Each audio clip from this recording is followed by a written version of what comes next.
I'm going to Santos Tax today to ask Esmeralda Lopez some questions about a living trust. So I had a question about a living trust.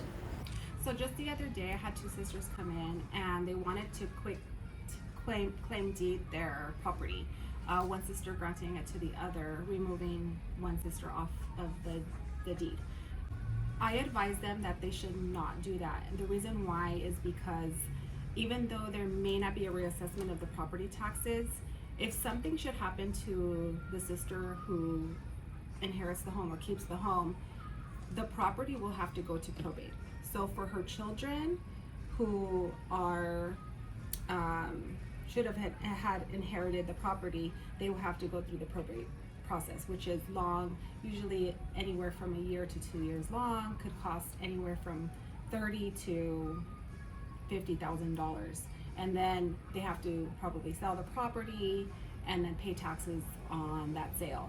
So what I advised was, rather than quit claiming deed the property to one of the sisters, I advised that they add the property to a living trust. And then that way, if something happens to the sister who keeps the house, her children will therefore become the beneficiaries of the trust, and then they will therefore be able to manage the trust. They can sell the property, they can maintain the property, whatever her desire is for that property. And then that way they're able to maintain the property, sell the property, and then they will get tax benefits, including the step-up basis, and not have to pay any additional taxes. Oh, and that's another thing. The ladies didn't realize that they could do a living trust while they still were paying the house. They thought they had to do it after they paid it off.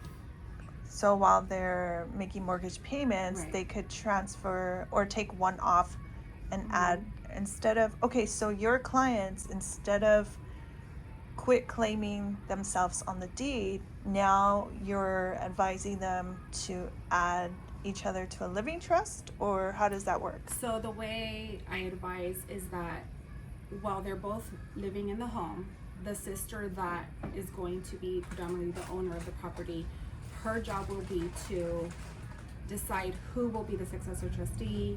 As long as her sister survives, there can be the phrasing saying that as long as her sister's alive, she can live in the home. And then once both sisters pass, then at that point, her children will inherit the property where they can maintain it, they can sell it, whatever it is that she decides that she wants for the property. And that's usually what I advise.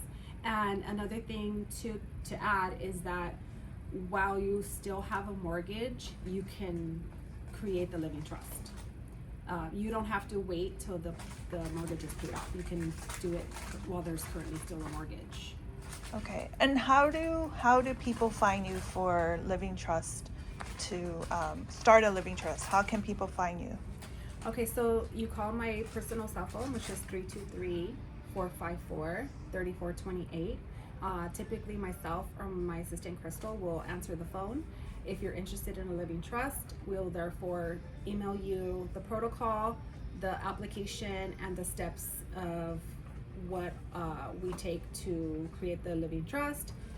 Usually takes anywhere from 3 weeks to a month.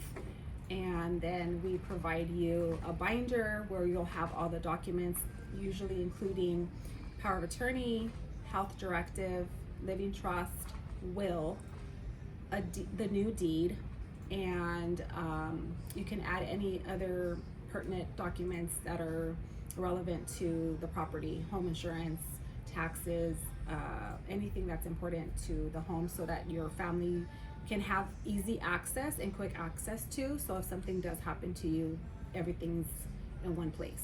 Why do you think most people wait to do this kind of transaction? Why isn't this service more talked about? Why do you think a lot of people don't have a trust?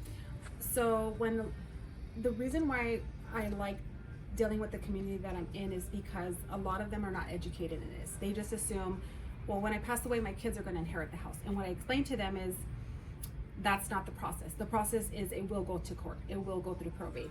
And what I explained to them is many of the people that live in the community, especially where I'm at in the Boyle Heights area, they may have purchased the property for $100,000, $200,000, and now that property is worth $600,000, $700,000. So what I explained to them is that amount, they've never had that type of money in their life. So if they sold their house, they would probably take home anywhere from $500,000, $600,000, and they're not used to that. Most people don't have that much equity in their home, but they do.